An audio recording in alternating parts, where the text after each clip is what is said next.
See, the crime scene tape is still up. If you don't have to take 83 North, you may want to take an alternate route. 30 East is still closed at this time. We are about a half mile from the accident scene on 462 West. Inside your warm house tonight, it's a good place to be because it's cold and windy out here. The U.S. and its allies are still trying to avoid war with Iraq. Stella? Alicia, it's been 13 years since the Turnpike has asked for a rate hike.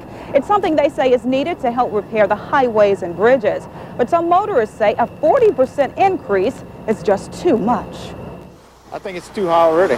The Pennsylvania Turnpike is busy. Thousands of vehicles drive through daily. But motorists will soon be paying more to pass through. A more than 40% increase. A rate hike, some motorists say, is too high. Why not a little bit at a time? You know, maybe 10%, but to me 40%, that's a big hit, quick, all at one time. Commercial vehicles will see an increase of 5.3 cents per mile. Truckers traveling through Pennsylvania say they will be hit hard. The Turnpike says the money will be used to replace or repair the highways and hundreds of bridges. I think as long as the money goes toward highway improvement, I think it'll be a good thing for all of us. If they can keep the highways safer, I think it's good for the public. But while some truckers support the increase, others say it could put them out of business. They plan to stop using the Turnpike altogether. We'll just start running other roads, that's all.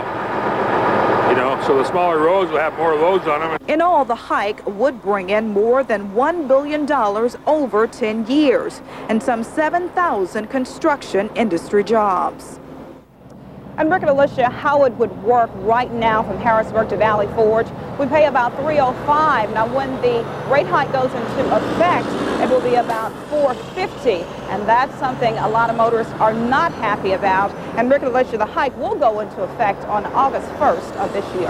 Back to you. 14-year-old William Jordan had purchased some snacks at a convenience store. He apparently was on his way home when he was shot and killed. William he was a good kid. He was a real good kid. At the Boys and Girls Club, where William Jordan was a member, his ID tag sits over his empty computer. The teenager came here every day after school. I have no clue. You know, as to why something like this could have happened to a young man like William. William Jordan's body was found lying near a dumpster off Monroe Street Tuesday morning shortly after midnight. Police say Jordan stopped by a local store and was apparently on his way home when he was shot and killed. His tragic death has shocked his friends and classmates. Sometimes I think about him coming back to school, but he's not going to come back. William was a student at Wordsworth Academy in Harrisburg. The school released a statement offering condolences to family and friends and counseling to students. It states, understanding that this event will weigh heaviest on those who knew him well, student assistant team members and other counselors have been made available to meet with students over the next 5 days. Harrisburg police are putting out posters offering a reward for information leading to an arrest. It's sad anytime someone loses his life, but when you have a kid like that who appears right now his only crime was going to get a soda and a bag of candy, it's kind of horrible. Stella Payne has the story you'll see only on ABC 27. Stella? Rick and Alicia, carbon monoxide poisoning is a colorless, odorless, toxic gas.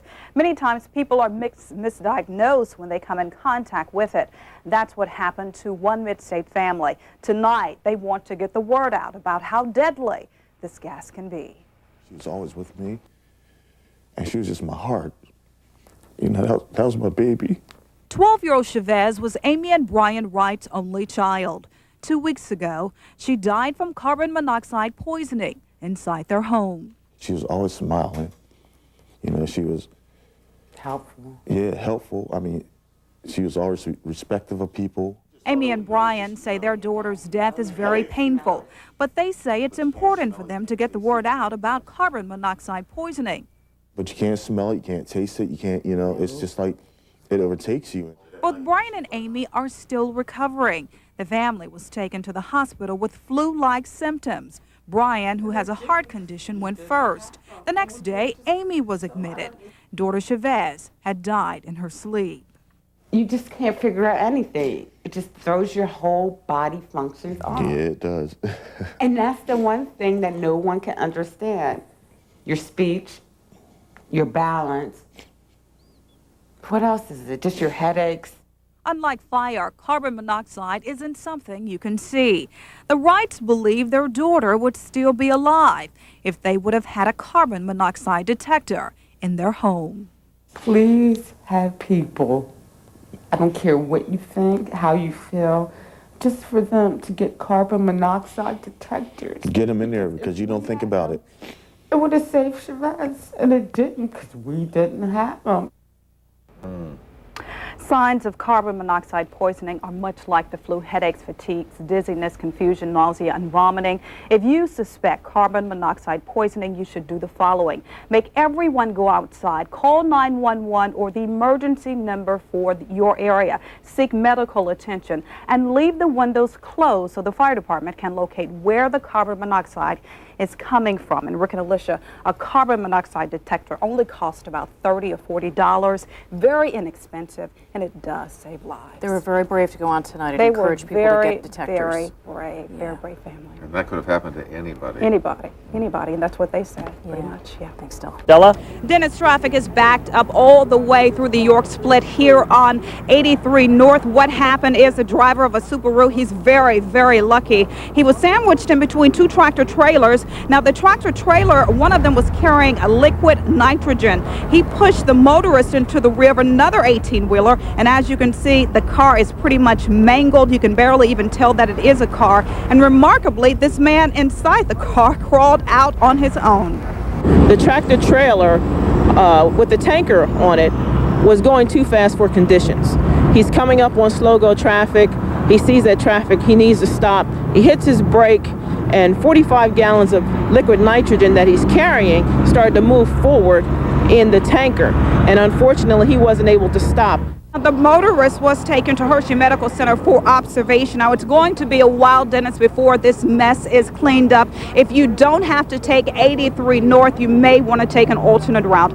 We're going to let you know the traffic is backed up for miles, and the scene behind me is just unbelievable. Right before 3 o'clock, a tractor trailer overturned on the 581 eastbound ramp. The truck was carrying tan bark. That is a mulch. Right now, half of the truck is hanging over the bridge. The other half is on the roadway, and the mulch is scattered all along the overpass. I have here with me Hampton Township Fire Chief Rick Flynn. Rick, it's going to be tricky moving that truck. Absolutely. Thank you, Rick. I know you have your hands full right now. Now, the truck driver was injured. He injured his shoulder. He was taken to Holy Spirit Hospital. Rick and Alicia, right now, the 581 eastbound overpass is closed. The 81 northbound traffic is now being detoured to 581 eastbound, and 581 west to 81 south is closed. Back to you guys. What a sight, Stella. It is a sight. You just have to really see it to believe it. How about the driver? Did he get out okay? The driver did get out okay. He injured his shoulder. Once again, he was taken to Holy Spirit Hospital. We have flash flood warnings in several mid-state counties tonight. Rob Dixon is in the forecast center with the latest. Hi, Rob. Well, Stella, we've been... Thank you, Rob. Where the weather is causing problems all over the place, residents along the Swatara Creek could see some flooding tonight. The creek has already spilled over its banks near Harper Tavern in Lebanon County. The water is not threatening any homes or roads. The Swatara Creek is expected to crest a flood stage around Hershey this evening. Any flooding that happens will most likely be minor. Flooding is also expected along the Conestoga River in Lancaster County. Well, a house full of people was struck by lightning in York County today. Allie Lanyon is in the newsroom with that story. Allie. Well, Stella, when the Fleming, so thank goodness for insurance. Stella, back to you.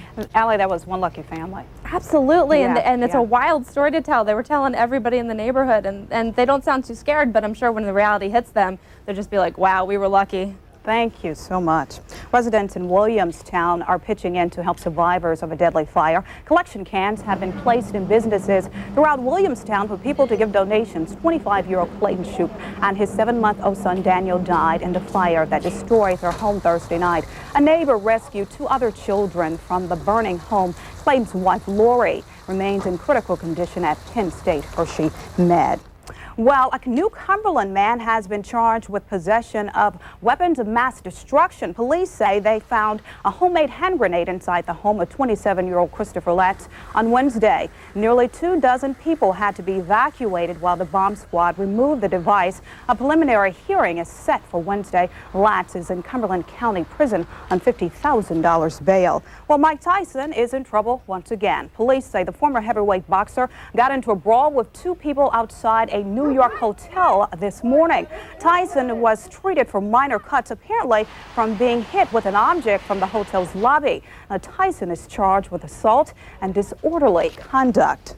Plans for a new baseball stadium are moving ahead in Lancaster. Kate Whitehall has that story. Kate. When York may see its stadium, well, the mayor says he's not really sure when the judge is going to make the decision. Should be interesting to see what's going to happen with this. Absolutely. Thanks, Kate. Well, each year, nearly 30,000 people find out they have leukemia. Tonight, the Leukemia and Lymphoma Society is raising money to fight the disease. Valerie Pritchett joins us live from the summer solstice. Hi, Val. Black spots are a sure sign of trouble in any rose garden. Our garden guru cleans up. Well, sports is next. He is not a baseball player. You know, this rain has hurt sports all over the place. It's been difficult. I think we have to remain patient and hope, and don't blame our meteorologists. It's not their fault. Oh, okay, We John. love them. Thanks a lot.